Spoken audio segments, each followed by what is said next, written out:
By now you should have your course text in your possession, and this presentation accompanies the readings there by the writer and artist George Catlin, the early preservationist George Perkins Marsh, and the poet Lydia Huntley Sigourney.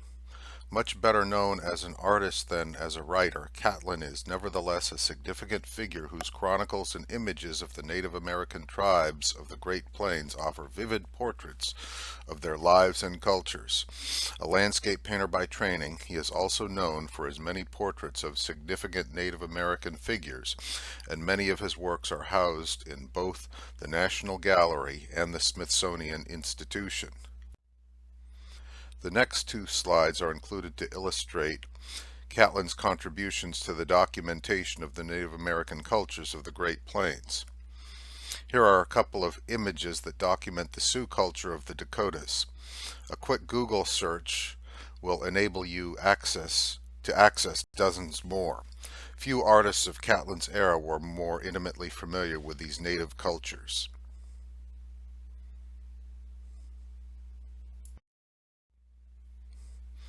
Here are some additional images that show the interdependence between the Plains tribes and the buffalo, the animal that sustained them. Again, several more are accessible with a quick Google search.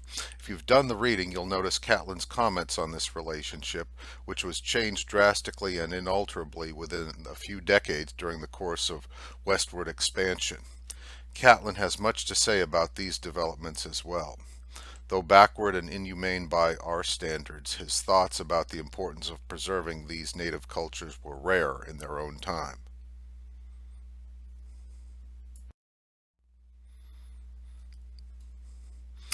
In the past, I've taught the book American Buffalo, which describes the buffalo's complex history in detail. It's by the writer and hunting personality Stephen Rhinella. I'll go into more detail about some of Rhinella's points in the next couple of slides, but here I've linked you to some additional resources on this slide. The buffalo's rich and tragic history is commemorated in various key landmarks across the northern and midwestern states and into the Canadian plains, and these links provide additional information about these historic sites.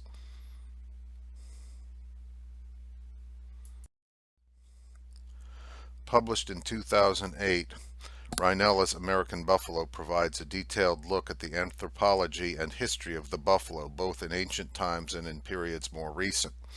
The book is organized around Rhinella's own buffalo hunt, which takes place in the remote Alaskan wilderness. The image of the bison in this slide was taken by my wife at the National Bison Refuge outside of Missoula, Montana in 2010. I've included some additional maps and links to provide some coordinates for the events described in the book.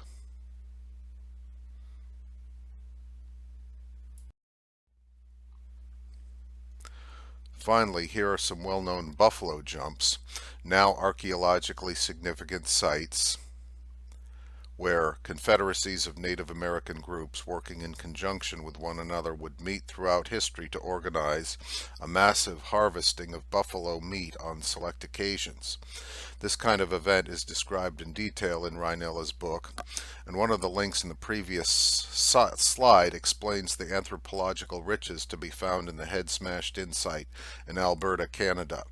Rhinella also describes the contributions of the self-trained African-American anthropologist George McJunkin, whose discoveries in the American West helped establish the paleontological richness of these sites. If you're interested in Rhinella's book, American Buffalo is worth a look and provides a nice complement to Catlin's reading and images. I've taught it in previous classes, and students have proven to be quite receptive to the tragic yet fascinating story of the Plains buffalo and the Native American populations throughout history that have sustained themselves on this iconic American mammal.